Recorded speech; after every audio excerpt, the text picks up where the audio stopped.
Adding the choice of a crispy chicken BLT to Wendy's 4 for $4 is the biggest thing since rappers trying to sing. I got me a yacht and I sound like a robot. But do you like the sound of this?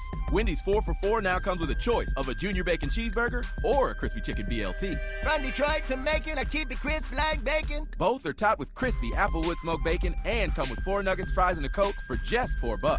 Oh, yeah. At participating Wendy's for a limited time, meal includes small fries and a drink. Not valid in Alaska and Hawaii.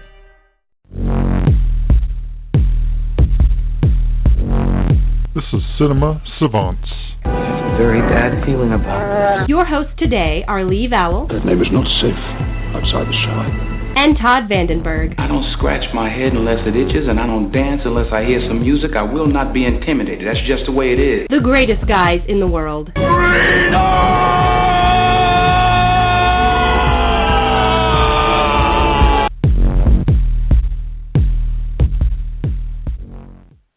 Hey, welcome to our wonderful show. My name is Lee. Also on the line is Todd, but he's muted currently. Anyway, you can find us on Facebook. Like us there, actually. We'd like you to. Somebody needs to, and hopefully it'll be you. Follow us on the Twitter at Savant Cinema. The show's called Cinema Savants, but we like to confuse people, so our Twitter is at Savants Cinema. And if you don't know how to spell Savants, you can look it up. And read us on our blog site, cinemasavants.com, and get even more info at, where? thehappyhournetwork.com. We will be joined in just a bit. Actually, I'm not even going to say it. I'm going to let Todd say it. Todd, who is our guest tonight? Our guest tonight, that would be Skip Sheffield. He writes for the Boca Raton News, or Boca Raton Tribune, or maybe they call it the Plain Dealer sometimes. I'm not sure, but they call it both online. But he also has his blog site. He reviews film. He reviews theater. And he is quite a funny fellow. I spoke to him earlier today. He was checking up to see if we were real people, I think, which is always a smart move. I'm not sure if we were, but I convinced him we were. So we will be speaking to him at about 7:30. And, of course, I wish to thank, I don't want to thank anybody except one entity that retweets everything we do. I think if we put up a grocery list, Computer Repair NC, at CJ Computers NC, and the Twitter would retweet it. But seriously, if you have any computer problems whatsoever, and you are within 10,000 miles of Raleigh, North Carolina, 919-653-8496, Computer Repair NC. And I actually may reach out to them as well, because Ted Hicks, our wonderful tripod, third stand of the tripod, seems to be willing to accept my questions as far as which computer should I buy if I buy a new one in 2 weeks. But unfortunately, he will not respond with any kind of answer to the question. So, Ted, if you're listening, I'm waiting on, stuff like which computer should I buy? And which, system should I go for? And what kind of stuff? I don't need anything fancy, but Ted, you have approximately 3 days from now, being the 9th of May, almost said February for no reason, the 9th of May, and if you do not respond in that time, I will have to reach out to, I believe, Christian at CJ, seriously, I can't speak English, Todd, CJ Computer NC, to try to get information on which computer I should buy, because Ted, super nice guy, I've talked to him on the phone recently, and I texted him recently about, hey, I need a computer, which one should I buy? And he's like, what do you need? But there's never an answer. It's like the worst computer in the world. What do you need? I will help you find it. And then there's never an answer. So anyway, let's get straight into it. What's that? Yeah, no. I'll sell you mine. And maybe you can hear every third word also. You can live my life. That would be excellent. It's actually better now, so. Wow, that's good. Hopefully you're not on a delay, because it's okay when it's you and me, but when the guest is on and it's like you're interrupting or anything, hopefully. It's really fun, man. It is. And let's just put our listeners to a test right now. What's your favorite color? Red. No, blue. Okay, well, that only took 4 seconds. So this should be an interesting show. Anyway, let's carry on. Like 4 seconds, because I waited to punish you. Yeah, no, I think it really took you 4 seconds because the funny thing is, whatever you're listening to, I can actually hear me say it and then hear me say it with whatever you're listening to, and then, no. This is going to be a great show because Todd's going to interrupt me halfway through. Maybe I should play this little snippet for Todd. You will listen to every damn word I have to say! Yep, and I should play that. And there's no laughter from Todd, so I don't know if he heard it. I'm sorry, go ahead. Yeah, I heard it. I always do. I just waited. I waited because I wasn't sure if you wanted me to respond or if if it was a test of the delay. No, you're delayed. I think what I'm going to do, I'm going to delay everything. Actually, what I'll do is I'll start speaking 4 seconds before I normally would. That works. Well, that actually was good timing, but that just proves the delay. So anyway, let's get straight into the box office. Captain America: Civil War, which is a true story of Jefferson Davis, made $181 million its first week, 678.4 globally. First week, really? That sounds like a lot. And The Jungle Book was second, 21.8. Your thoughts, Todd? My thoughts is, well, of course, the domestic, that is starting from Thursday. The global actually had a week head start. So split the difference. In a week and a half, global, it's made 678. So it's about 200 million behind that Warner Brothers DC thing. And we talk a lot about box office, but mainly it's because in some ways it's a measure of how good the film is for this kind of movie. For a lot of movies, box office is immaterial. I mean, they want to make their money, but for most movies, really, that come out, it's not about box office. They just want to make enough to make another movie. This kind of movie, the popcorn movie, it's all about generating the most money they can. So for that respect, yeah, it's important. Jungle Book, my gosh, Jungle Book, what a huge machine what a huge machine Disney is in general. I mean, they got the Jungle Book. Zootopia is still bringing in money. Civil War is the 5th biggest weekend opening ever in the U.S., which is pretty nice, and it's a really, really good movie. You and I have talked several times about the difference between how we think of movies and films. Films being more serious. It's a movie, but I mean, there's a lot going on in the movie. It has some serious things to say in a very light, entertaining way by quite a bit. It's much lighter than the Batman-Superman thing, even though it deals with a lot of the same things, whereas Batman-Superman is so unrelentingly grim, and there are plenty of really dark scenes in Captain America: Civil War, but there are, I tried to keep track of how many jokes there were in the film, and I absolutely lost track because there are far too many to keep track of it. So a lot more than 4, which I think is what they attempted in the Batman-Superman thing. And you need that. You need that comic relief to kind of relieve that tension and let the audience breathe and then go on to the next set piece. So it worked really well. And overall, it shows, too, how big the global market is and how important it is to Hollywood. I mentioned Zootopia. That's made almost twice as much overseas as it has here in the domestic market. 4 movies have done over 100 million. 4 U.S. movies, I should say, have done over 100 million in China alone. Batman-Superman is close at 95. So, we look at the box office this past weekend, and Mother's Day actually had a good rebound, even though I think it got like an 8 in Rotten Tomatoes, so not exactly a huge hit. But it's not going to make any money overseas because it wasn't released overseas. So their total take so far, $20 million, that's a bomb in anybody's book. Keanu, that's a small film, of course, only released in the U.S. Barbershop, The Next Cut, only released in the U.S. And you look at films like The Jungle Book, $285 million here, $776 million overall. Again, another film that's making huge money overseas. The Huntsman: Winter's War, you look at it here, it's made $40 million in the U.S., which is pretty awful. It added another $100 million overseas. So you can see why film studios are really trying to tailor their films or making sure that at least that their films play well overseas as well. And whether we like it or not, because some people might be a little bit chafed that, well, they added this scene because, they wanted Iron Man to play well in China because it's a big market. It's like, but as long as it doesn't hurt the film, who cares? I mean, they certainly play up to American audiences. It's American film, so why shouldn't they play up to audiences overseas? Because they're making more money overseas than a lot of these. So stop being so xenophobic, people. Get with the program. Enjoy it.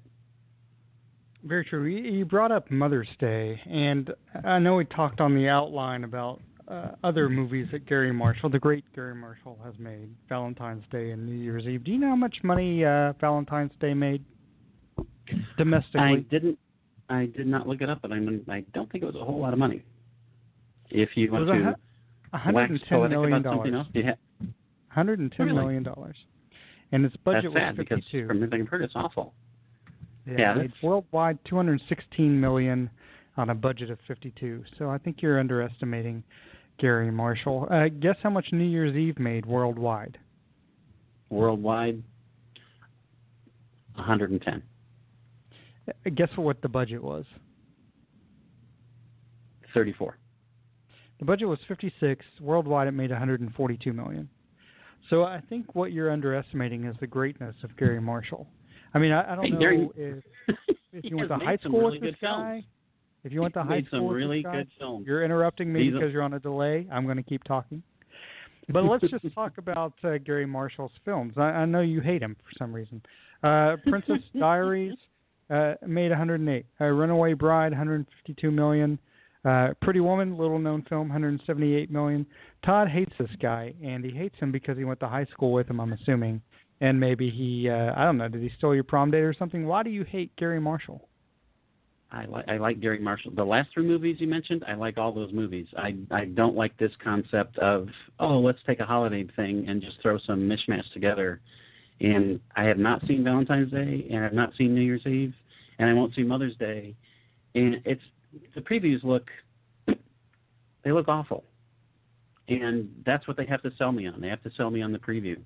And based on that and critics' response, and like Home Alone at one point was the top-grossing comedy in U.S. history, which I think is kind of a funny movie, but it's not even in my top 50 comedies ever.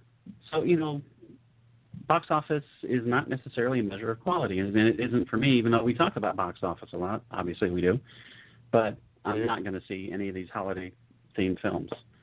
I just, like I said, I can't wait to make snarky comments about his next three movies. Employee Appreciation Day, Cyber Monday, and Carl Garner Federal Lands Cleanup Day. I mean, geez.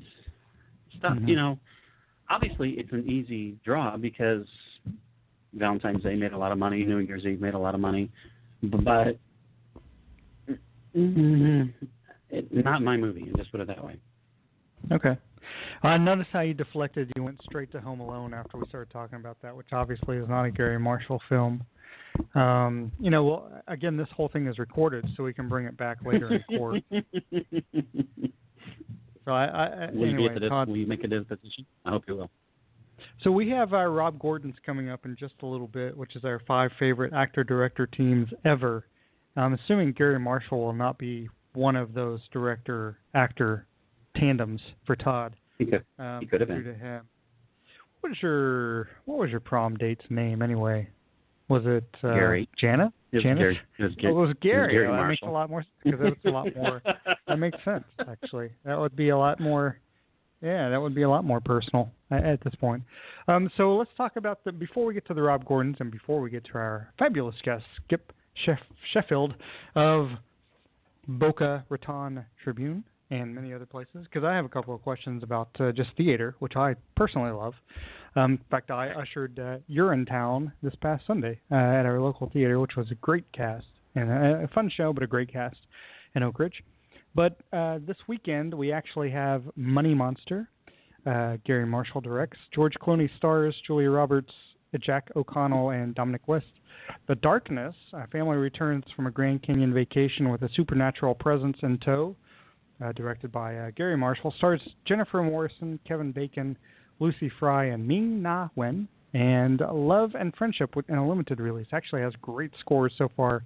Metacritic has it at an 83. Stars Kate Beckinsale, Chloe Sevigny, Xavier Samuel, and Emma Greenwell. And, of course, directed by Gary Marshall. And finally, The Lobster, a limited release. Again, good reviews, 80 on Metacritic. Stars Colin Farrell, Rachel Weisz, Jessica Bardem, Olivia Colman, and directed by Gary Marshall. So those films that come out this weekend, Todd, and High Rise, of course, and some other ones that are limited, and maybe you can get them in Miami, but we certainly can't get them in the Knoxville, Tennessee area. Which film are you going to see? Definitely going to check out The Lobster. I'm not sure if I'll get to it this weekend, but I'll try to get see The Lobster. Actually, it's funny because there is one of these huge multiplexes up in Vero Beach, which is about 45 minutes north of me, and they have kind of an art house thing as the Downtown West there in Knoxville does. It's not exclusively, though. They have it on several screens, but like that's where I caught the Miles Ahead film, which wasn't playing at any other theater, but it was playing there, so I'm sure they'll be playing The Lobster. The weird thing is, I don't think I mentioned it on the show, but we talked about it off air, is I took tickets for Miles Ahead on a Friday night, and it was like $12.40 total. I was like, what? Did you mischarge me? No, that's what the rates are. So I don't know what they're doing, but for some reason, it's probably worth a drive from Knoxville. Just the money you'll save in the tickets to go see a movie at the AMC 24 in Vero Beach. But yeah, I'll 24. Wow, catch The that's pretty Lobster. impressive. Yeah, 24 screens. It's I think awesome. I think it's slightly bigger than the mall that it's attached to. So and you know, they're not like the tiny. Remember how some theaters, when they had to go to the multiplex and they chopped it up and there would be like 12 seats on one screen almost. It's like they're all fairly standard size from what I can tell. But definitely we'll see The Lobster. The previews look terrific, very weird, which is fun. I want to see The Darkness too, because you're not a big fan of horror movies. I like horror movies, and from what I've read. Darkness. Do you mean The Darkness 2 or First Darkness? Which one are we talking about? Is there already a sequel? I also wish to view The Darkness. Let me put it that way. That was rather confusing, wasn't it? Ming-Na Wen is terrific. Yeah, and Gary Marshall does quality work, just not in the past 20 decades. But Ming-Na Wen she is one of the actresses on television's ABC's Marvel's Agents of S.H.I.E.L.D., which, my God, can you have more little precursors to what the name of the show is? But she's excellent on that show, and so that's another reason to go see The Darkness. So I will catch those two films for sure. And Love and Friendship, possibly. Let me catch that one before. It just depends on how things go. That's a lot of movies to catch in a weekend, but we'll see what we can do. Yes, and Darkness is also a fabulous band. You should check them out. They opened before the movie. So let's get straight into our Rob Gordons before our guest joins us. These are the Rob Gordons, presented by the Greenlandic Norse Society and Mutual of Omaha. And of course, we love Mutual of Omaha, and we always have, especially the leopard part. So, where's that? I guess it's a cheetah, isn't it? It's a cheetah. So anyway, let's get straight into the Rob Gordons, which is 5 favorite actor-director teams. And if anyone mentions, as Todd liked to point out, Ron and Clint Howard, the show is over. So number 5 for me, of course, is Ron and Clint Howard. Started off really with the Andy Griffith show. I really think you can't overlook that. And no, seriously. So I have an honorable mention, and my honorable mention is Tim Burton and Johnny Depp, because I think they, those two guys make really fun, entertaining, colorful films together. That would be my honorable mention. Do you have an honorable mention, or do you want to just go through number 5? I would have had too many, but that would have been one of them. So I will concur with that. Like you said, a lot of really good films that they've come up with, and some are just kind of like Dark Shadows could have lived without.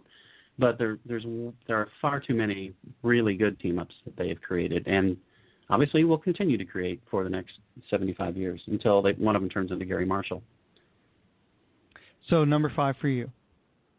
Number 5 for me is, a lot of mine skew older because I am older. But number 5 for me is John Huston and Humphrey Bogart.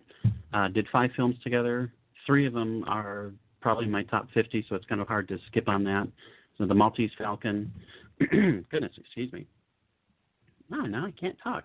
The African Queen. Key Largo. And Treasure of the Sierra Madre. Those are the 4 big ones. Key Largo is not quite in that par, but Treasure of the Sierra Madre, The Maltese Falcon, man, just amazingly good movies. And obviously Bogart was terrific with most directors. I mean, Casablanca, probably most people's favorite Bogart movie, and not directed by John Huston, but every time out, even Beat the Devil, which is kind of their least effort, is a fun movie to watch. So hard to beat that team up for me. Although apparently I have 4 other teams that beat it. So there you go. Yeah, and none of those are Will's Cotton, I'm assuming. So you said you're going to go old school. So number 5 for me is kind of a new tandem. I went with John Michael McDonough and Brendan Gleeson because they have made 2 fabulous films recently, The Guard and Calvary, which I think the actor plays really well off the director. Anybody who hasn't seen those films should definitely rush out. The Guard definitely shows Brendan Gleeson's very Irish sense of humor and plays really well off Don Cheadle. And Calvary is a much more sedate, dark film, but that combination seems to work really well for me. So number 4 for you. Yeah, those are both great movies for sure. Actually, let me flip back. I did have an honorable mention. It's Quentin Tarantino and Samuel L. Jackson for obvious reasons. If you're listening to this show, so I won't even say anything else about that. And let me preface this by saying these were our favorite director-actor teams, not best director-actor teams. No, they are the best. That would be No, it's favorite. No, it's favorite. Number 4 for me is John Carpenter and Kurt Russell. And no, I would not compare them to Scorsese and either of his little puppets that he pushes through the paces. But favorite because those are some of my favorite movies: Big Trouble in Little China, The Thing, Escape from New York. I mean, even the Elvis movie that John Carpenter did with Kurt Russell in the role. Terrific team up. I mean, Kurt Russell to me is at his best with John Carpenter at the helm. They both have that loose, weird vibe that works really well together. And of course, that's what this whole list is about: is how well do they play off each other, like you said, with your choice in number 5. So number 4 for you. Yeah, number 4 for me was actually one you hit on. It was Tarantino and Samuel L. Jackson because it really started with Pulp Fiction and almost every Tarantino film since then. And obviously, for anybody who's ever seen a Tarantino film or has ever seen film at all, would know how well those two work off each other, and I think they have the same kind of sensibility. I mean, they're both. Samuel L. Jackson went to Chattanooga. Tarantino's family based in Knoxville for a while, where he was born before he moved. Maybe that's something biological that they share. As ridiculous as that sounds, it could be. So, what are we on? Number 3 for you? Number 3? Yeah, we're on number 3. And then again, going back old school, not that I can talk. Alfred Hitchcock and Cary Grant, not Mr. Stewart, which a lot of people would say, but Hitchcock and Cary Grant. Notorious, which was a James Bond movie before James Bond was even created. God, what a terrific movie that is. North by Northwest, To Catch a Thief. Just so many just terrific performances between those. And Vertigo, I think, is a better film than any of those, but not my favorite compared to Notorious and North by Northwest. So that's number 3 for me. He actually got Cary Grant. Rear Window, anyone? Rear Window? Vertigo? Yeah, I know, and that's why I put because he got more out of Cary Grant than most directors did. I think he got Cary Grant to really play to his dark side. And he got him to not have that horrible American accent. Awful. Well, he sounded like he was from Brooklyn? Oh, my God. I mean, come on. Jesus. So number 3 for me is Simon Pegg and Edgar Wright. I think they've made a great trilogy together. Even the last one a lot of people don't like. But, I mean, those films are highly entertaining, obviously have a skin of their own, and I think that says a lot about a director. But just how he gets Simon Pegg to be involved in those characters is fabulous. I think that is a... Obviously, Nick Frost could be a part of that as well, but Simon Pegg and Edgar Wright would be number 3 for me. Number 2 for you. But let me ask you something about that trilogy. Which of those 3 is your favorite film of those 3? You'd have to ask me on a certain day. I know what you mean. I know what you mean. It's easier to say Shaun of the Dead, but it doesn't necessarily have to be. Hot Fuzz is, a certain day it could be Hot Fuzz. I mean, they're great films. To me, they're great films. And I like The World's End a little better than Hot Fuzz, but they're great films, and that's a great team up. Number 2 for me, again, old school, George Cukor and Katharine Hepburn. Not Katharine Hepburn's favorite role for me. That's in Bringing Up Baby, which is a Howard Hawks film. but pretty much every other Katharine Hepburn movie that I love, George Cukor. The Philadelphia Story, Holiday, which is very underrated. It's an amazingly good movie, which also starred Cary Grant, by the way. Pat and Mike, Adam's Rib, was a couple of the team-ups that she did with Spencer Tracy, and even a couple of the much later TV films she did, Cukor directed, like The Corn is Green. So he absolutely, basically, he made her a star because he saw her in something and saw something in her that had a different quality. And anyone who's seen a Katharine Hepburn film knows she has a different quality from almost any other actress. And he saw it and pushed her to, let me rephrase that. Nobody pushed Katharine Hepburn into anything. He allowed her to blossom into what she was, I'd put it that way, more than any other director. Yeah.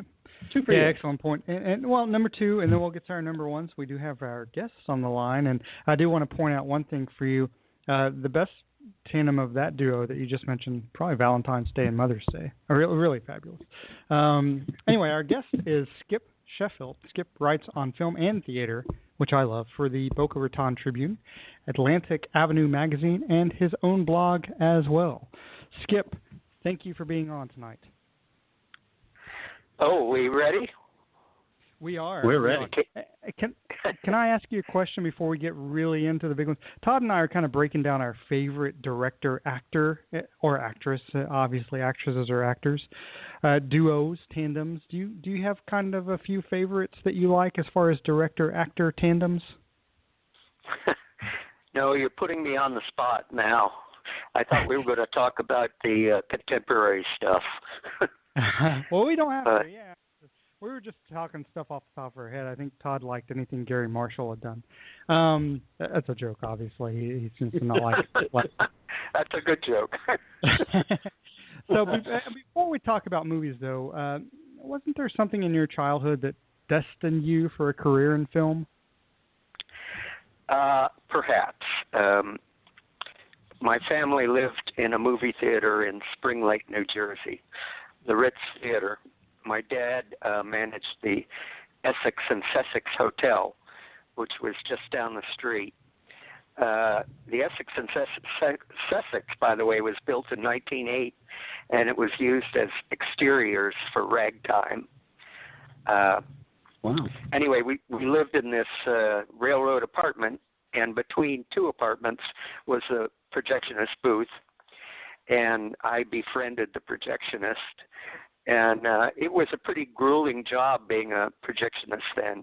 You had two projectors. You had those carbon arc lights, which regularly burned out. And so I would run errands for him. I would get cigarettes. I was 6 years old.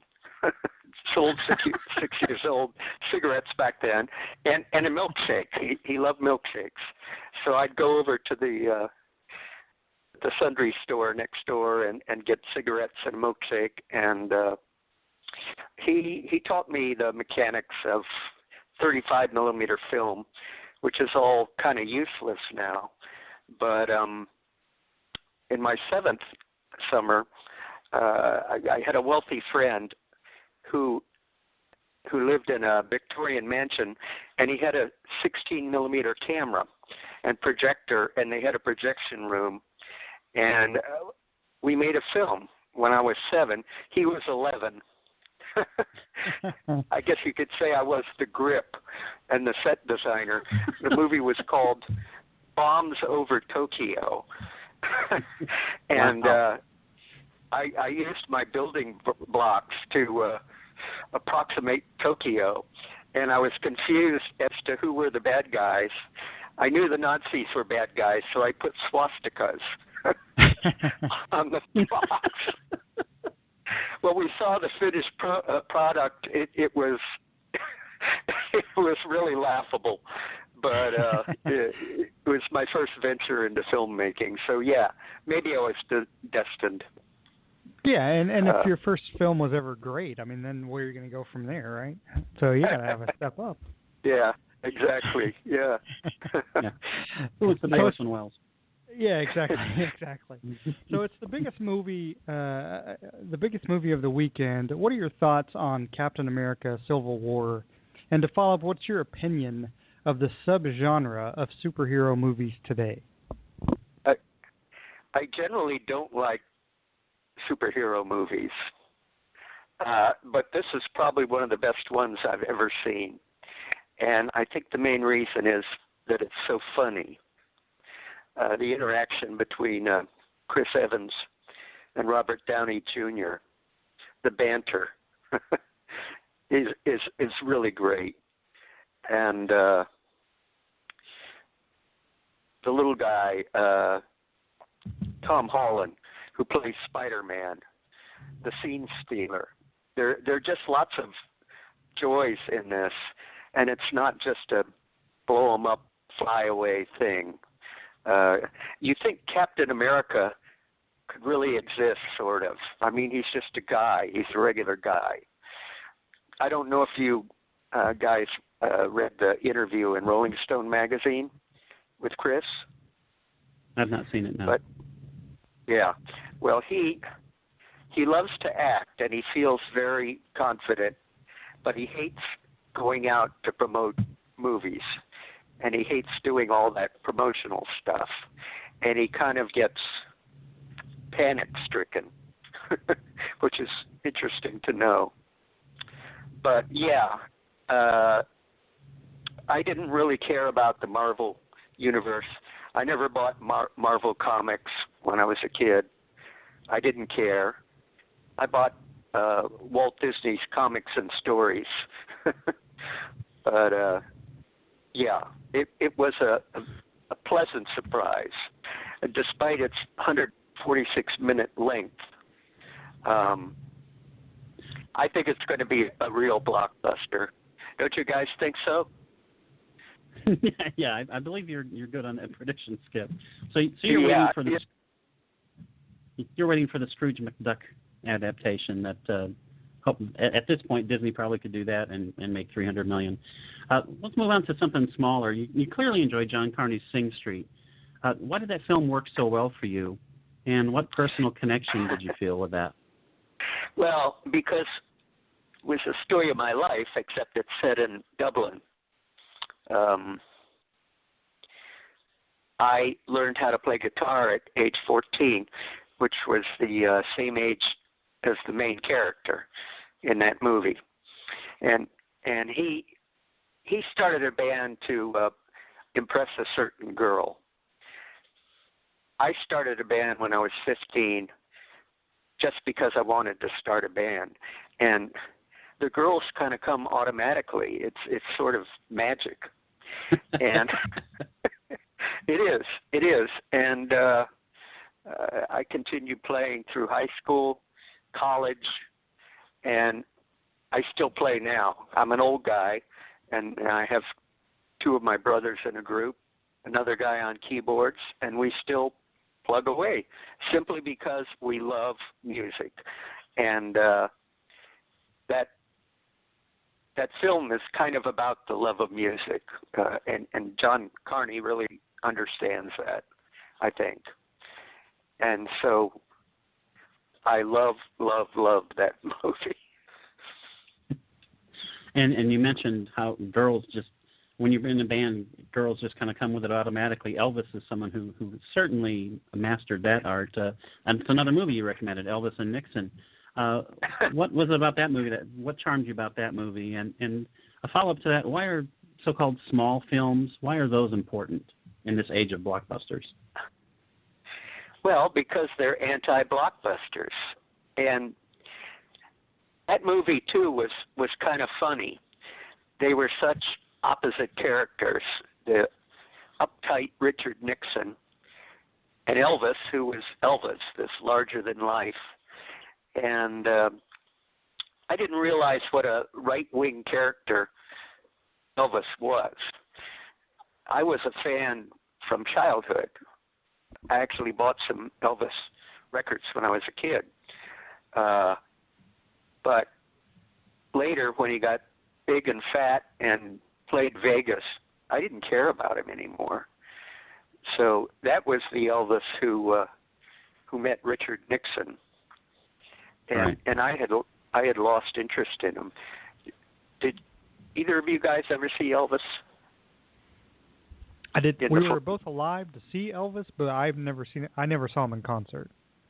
No, I never saw him in concert. Plenty of his old movies, but not in concert live. No. Right. Well, I had an opportunity to go to a concert, which turned out to be his last one in Florida. And it was in West Palm Beach, at the West Palm Beach Auditorium. And I just didn't care. And wow. I feel badly about that, because when the news about his death hit, I, like millions of others, I felt terrible.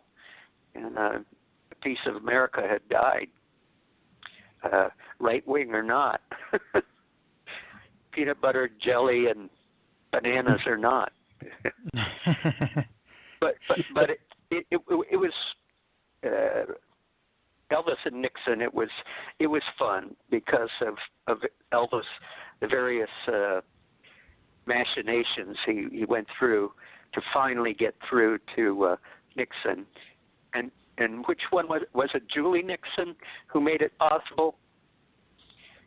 She wanted his autograph, and she convinced her old man, hey, do this thing, do this photo op. It'll be good for you. Anyway. Yeah. Yeah. Well, you know what's good? Go ahead. I'm sorry. Politics are rarely funny. They're pretty funny right now. We're going through a hilarious period, but Richard Nixon was never funny. He was deadly serious and a real bad apple. But the fact that Elvis embraced him is kind of disconcerting. Right. Yeah. Well, yeah. Politics is funny. Politics is funny right now, and until we unfortunately elect Donald Trump. But anyway, I'm just joking. So beautiful, the Carole King musical that you're actually going to see tomorrow, and The Bridges of Madison County are two recent touring productions.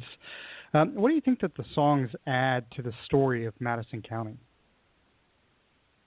Well, they had this woman playing the female lead, and she was like an operatic soprano. I mean, she just had this gorgeous voice. You could just listen to her sing, and that would be enough. But to have this romance going on and songs to back it up. So I actually enjoyed it more than the movie. I was surprised. And it'll go on touring, I think, around the country, in the provinces. and as far as Carole King goes, I am really looking forward to that, because I've been a fan of her since the very beginning, when she was actually, it was late 50s when she went to the Brill Building and started writing with Jerry Coffin. And Will You Still Love Me Tomorrow is one of my favorite songs, even though it's from a woman's point of view.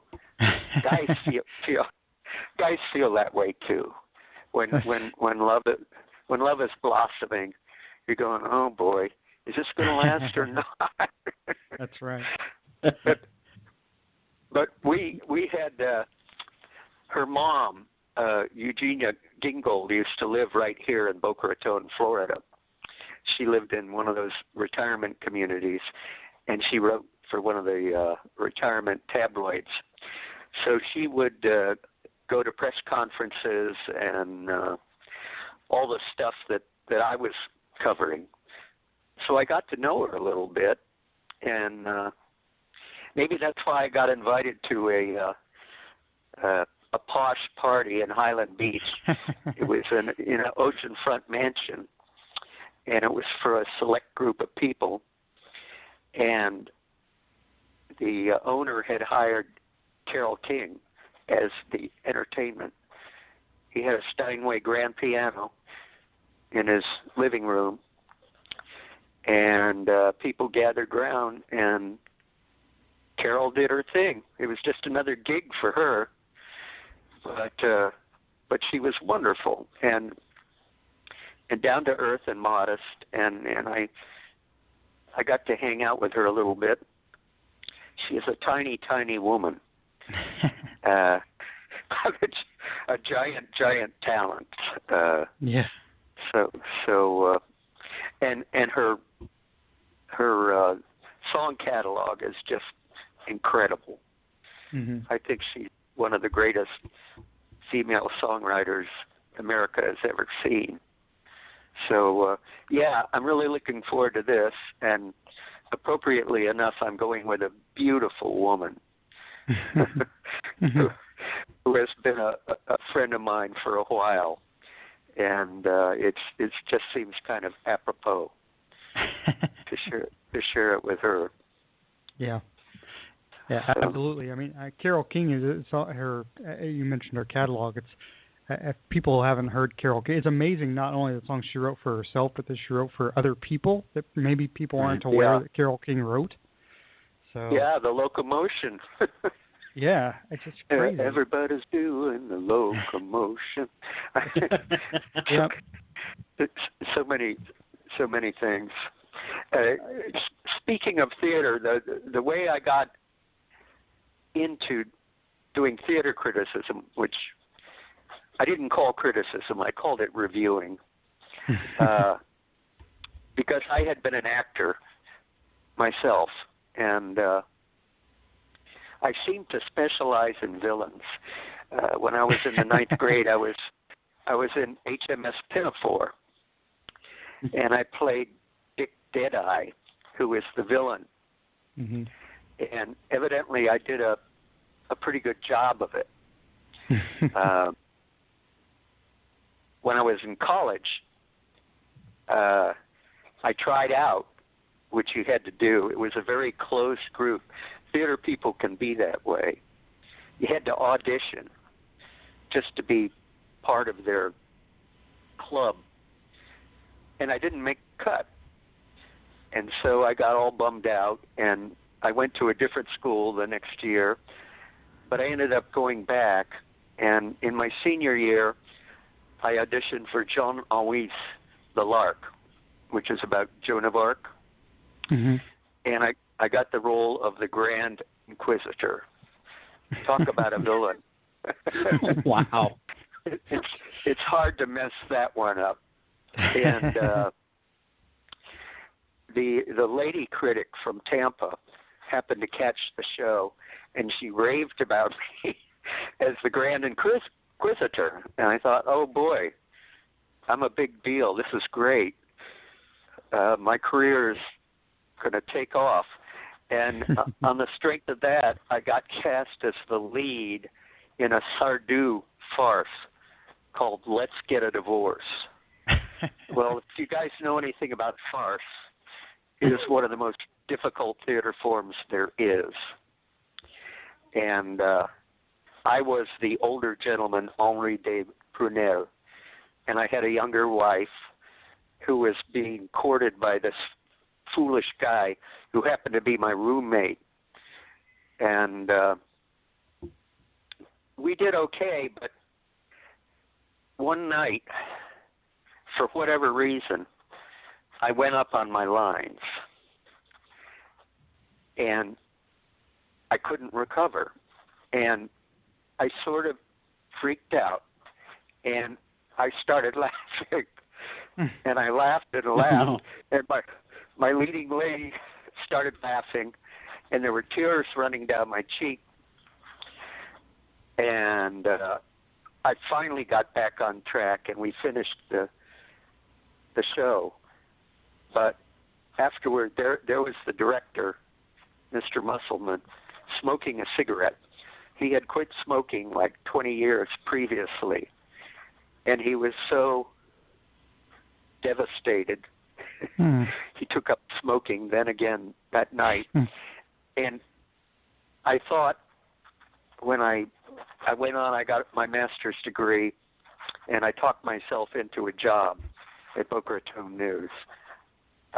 I thought I would try to pay penance for my sins as an actor and try to have pity on those actors who face a new audience every night, and they never know the perils. They never know what's going to happen. And I think live theater is the scariest art form. Music, you can fake it, you can improvise. Film, it's all done, and they edit it. But live theater, you're there. Yep. And you sink or swim. So right. I guess you could say I'm a soft critic, and if something really sucks, I'll say it. But generally, I try to find something nice to say. I don't review as much theater as I used to. I tend to review more film because A, it's more fun, and I don't have to travel as far.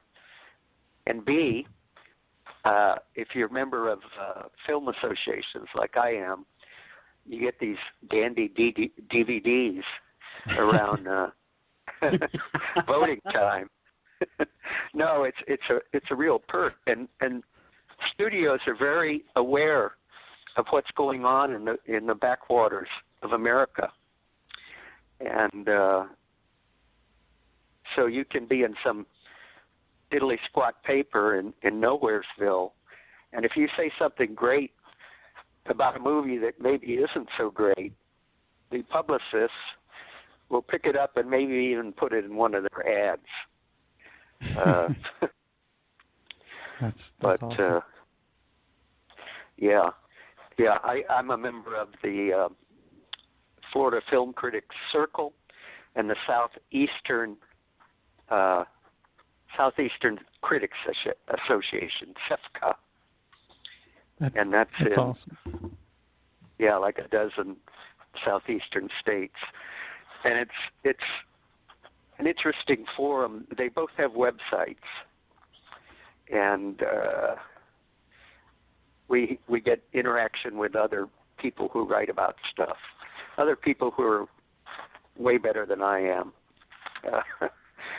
But it's fun sharing ideas and being part of that community. Yeah, I bet. Yeah, actually, my wife, she went to school in Ohio, and her undergraduate degree is in musical theater. And so, what part of Ohio? She went to Capital University in Columbus, Ohio.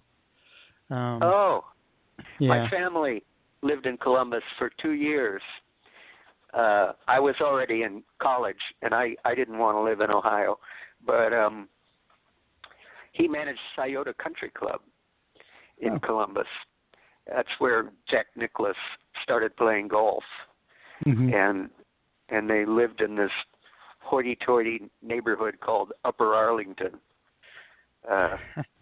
And I liked Ohio State and the scene downtown, but generally Ohio I didn't like a whole lot. Yeah, well, she's from Tennessee, but she chose to go there because they had the musical theater program, and she grew up in the theater, and that's what she wanted to do. So, but she's gone on to, she still acts today, and she does a lot of musicals and local theater, and she's good at it. But yeah, just listening to you talk about the theater and closing, it's funny because it's almost like it's its own subset of America, because it's a really cool community, and it's a really fun thing, and like you pointed out, it's probably the scariest medium you could have in entertainment, because if you mess up, you've messed up, and there's little way to get back. No fixing it. Exactly. Yeah. My sister, who is a year younger than I am, lives in New York. She lives on Long Island now, but she has acted all over Long Island and even in Manhattan. And with her, it's an addiction. She keeps doing it, and a lot of it is for no pay. But she just loves it so much, and she loves the theater community. And I say, brava, her. Yeah. And when I get up to New York, I try to get there once a year. I hope I see her in a show. I've seen her in a number of them. And she's very good, and she's never lost her nerve. So, yeah, theater people are very brave. So yeah, they are. Yeah. Bravo to your wife, too. Oh, thank you. The last show we saw on Broadway was Hedwig with Neil Patrick Harris, which was fabulous. So yeah. It's such a strange show. It is, yeah.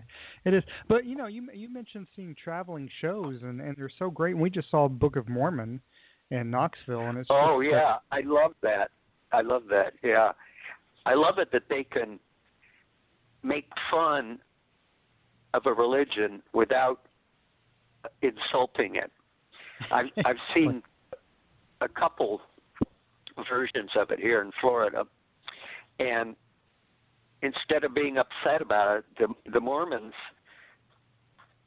they have people out there handing out Mormon literature and Bibles and stuff like that. They just go with it rather than fight it, because it's been such a hit, and the songs are so catchy, and again, it's funny.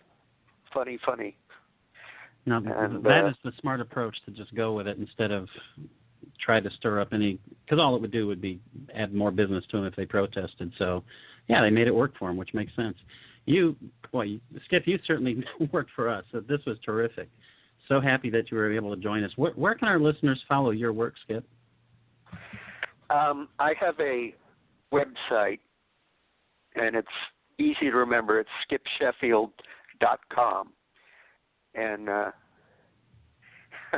I was given that domain name by the mother of a professional wrestler who went by the name Skip Sheffield.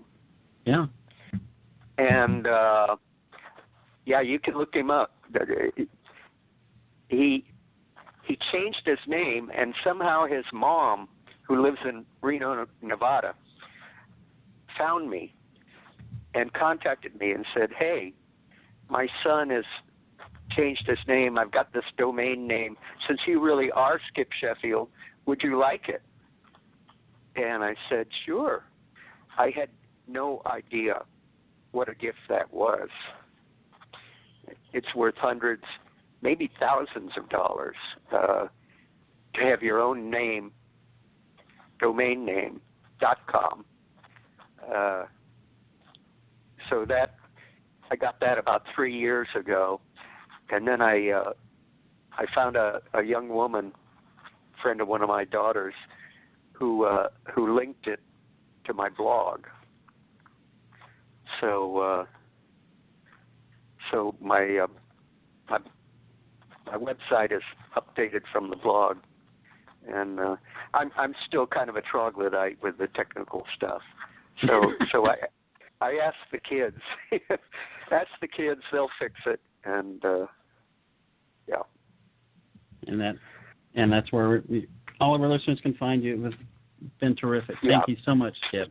We will follow your work on SkipSheffield.com. There you go, SkipSheffield.com. And I thank you guys for inviting me, and the best, both of you. Okay. All right. Thank you, Skip. All right. Bye-bye.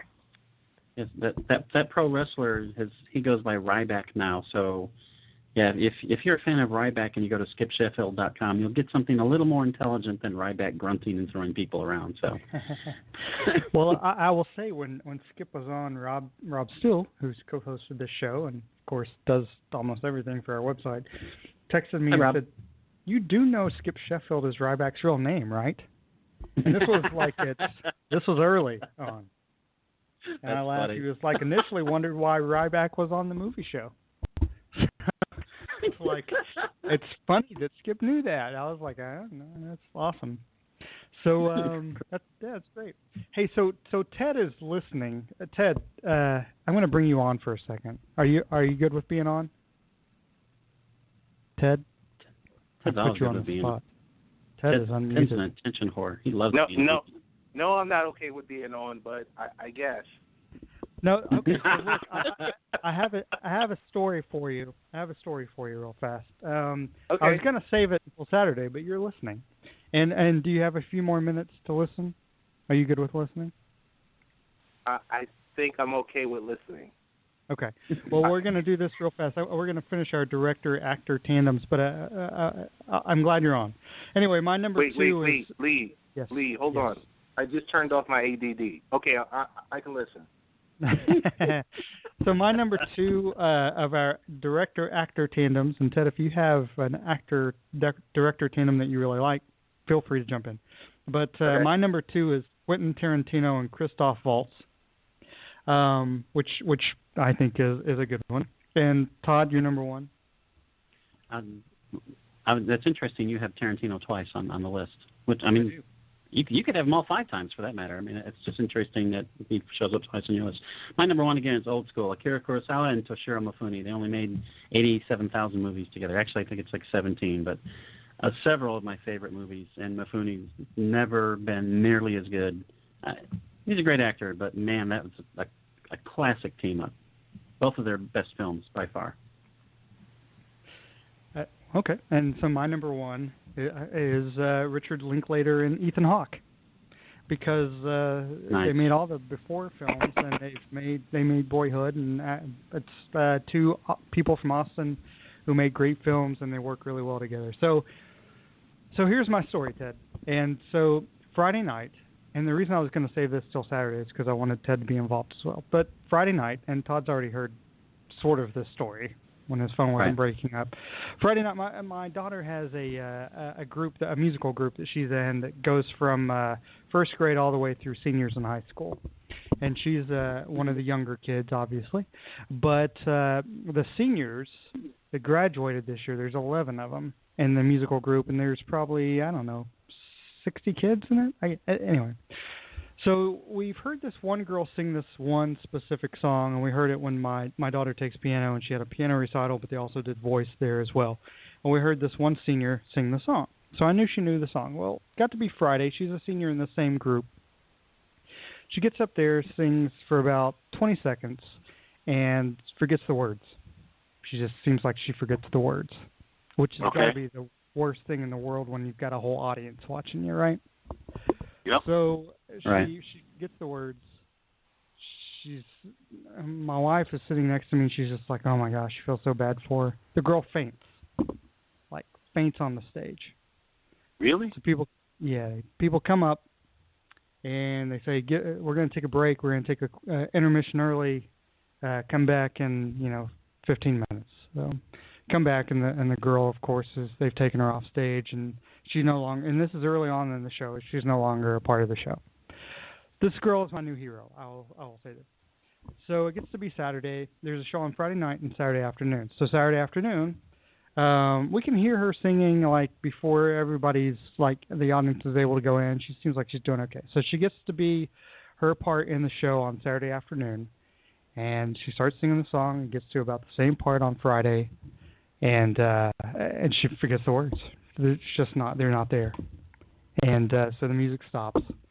And everybody who's been there Friday night, whose kids are in the play, just obviously feel horrible for this girl, right? Right. So the lady that's in charge of the whole thing, she's in the first row, and she's like, do you want to just start over? And the girl just holds up her finger. She's like, just hold on a second. She's like, my dad died 2 years ago. And this is a song that he and I listened to while he was in the last stages of life, and always made me feel close to him. And she said, he asked me to be strong, and I want to be strong for him. And she says, we could just start the song over. Song starts over. She nails the song. Just nails it. And everybody, of course, gives her a standing ovation. And I was thinking the strength that it took that girl when she was a senior in high school, not only because she lost her dad early on, but to overcome the night before the same song and forgetting the same words and then to do that again, I don't know if I had that same strength as a 45-year-old person. But I know I wouldn't have it as a senior in high school. And I just thought, she's my hero of the week, honestly. The strength that took is something I cannot comprehend even now. And I just thought it was amazing what she had gone through and what that song meant to her, and that she was able to get to the point in the show where she did the song incredibly well. So anyway, I wanted you to hear it. I was going to say that till Saturday, but I wanted to have you hear it too. Todd already heard it sort of when his phone was not messing up, but I just thought it was incredible. So thank you for sharing that story. It's totally heartwarming, and like you said, the courage, the strength of that young person, and that's something that's going to stick with them as they go along in life. That's going to be one of those moments they can go back to, and they can backtrack. Mm-hmm. Right. And that's what makes it kind of important. I know a lot of times we talk about sports and we crack jokes and we make off comment jokes, but I stories like that are great. They're really, really great because, like I said, that could have been you, Todd, or myself in that situation, and we would have failed miserably. Mm-hmm. Oh yeah. Yep. Yeah, I was a better human being just by being in the room, to be honest. And and not only will it stick with her, it'll stick with me. Yes. Yeah, that's the thing. When Lee was telling me this over the weekend, I said, "Oh my gosh, you got to share that." I mean, and this is serious, and how often am I serious? But I felt privileged that he's sharing that story. And how could you feel when you're witnessing it? Like you said, Lee. I mean, that's just incredible. Well, this what I told Todd is, Todd, I'm going to try to tell you this story without crying through it. Right. Yeah, exactly. It took me a minute. Exactly. It's amazing. It's amazing. Yeah. So, anyway. Wow. Anyway, Todd, I wanted to mention this early on. At the end. Yeah. Well, I wanted to mention this early on just to get past that great moment. Disney they're the Chicago Cubs of film studios, right? At this point. Oh my God, yeah. They can choose to walk somebody 7 times. I don't know if you guys saw that. They've set the record fastest to 1 billion, fastest to 2 billion, fastest to 3 billion. It's crazy what they're doing. And what's more important to me is it's not just they're making money. They're making very entertaining / great movies that are making money. And there's definitely a difference. I mean, it's different if it was like a smash 'em up, bang 'em up movie, but there's substance to the script that someone took the time out to tie some of these interlocking stories together for them to all make sense. That's the genius of Disney. And like Skip said, there's a lot of humor to it. And to me, I mean, I really, really enjoyed the Civil War movie. Zootopia is the best movie Disney has done this year to me. I mean, that movie is phenomenal. I mean, man, that's a great movie. Disney is knocking it out of the park as far as both the quality and the box office appeal. So, yeah, they're definitely the Chicago Cubs of the movie industry. That's a great segue to Saturday's lineup. That's for sure. That's right. Yeah, absolutely. I mean, they're not walking anybody 6 times in one game. Nah. You guys saw. I just ended the show on a baseball. You guys saw that, right? They walked him 6 times. Yeah. That was a great segue. I'm telling you. Yeah. Well, they walked him 6 times, and they walked him in extra innings with runners on first and second. They intentionally walked. No, I don't know that. I'm saying the Cubs are. This is weird, but the Cubs are so smart. They knew if they walked him, they would have a better chance to win the game. They ended up winning anyway. Just like Disney, they thought, if we walk this other studio, we have a better chance at opening weekend. That's our show anyway. Thanks to everybody for listening. Thanks to Skip Sheffield of Boca Raton Tribune for being our guest. He was awesome, and that's our show. Next time we can listen to NBA Full Court Press on Tuesday, and then Late Night Parents on Thursday, and NBA Full Court Press on Thursday, and then Baseball Beer and Barbecue on Saturday. Thanks for listening. Ooh, that's a bingo.